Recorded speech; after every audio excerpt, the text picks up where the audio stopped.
台湾国际科学展览会起稿，今年有29个国家、223件作品入去决赛。台湾科学教育馆表示，透过科学展览，会当培养学生的研究甲思考能力，会当和国外参赛者交流，培养囡仔世界观，会当提升台湾科学研究的实力。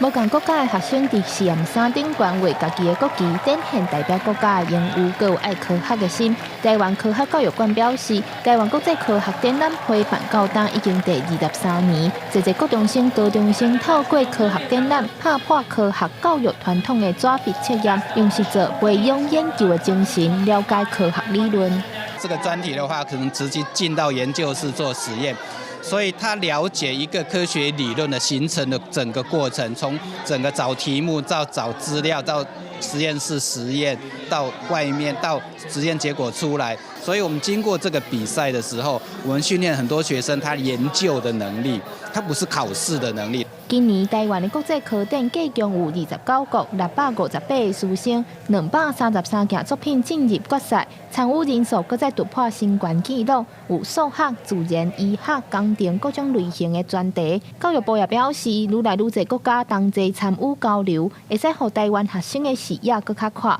对台湾的科学教育真有帮助。甲其他国际的学生会当交流，嘛知影讲因咧受啥物会程度的差别，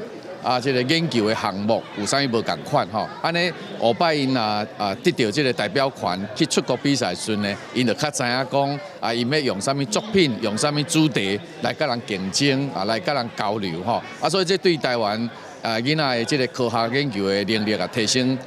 真济。今年的展览会会伫台北的科学教育馆，对1月20开始，参赛者要用英文小解家己的作品。20决赛以后，也开放予所有对科学有兴趣的民众到科教馆甲参赛者互相交流。科教馆希望有科学梦的人，拢通透过科展培养研究能力，互相学习求进步。记者张家佳、谢桂玲台北报道。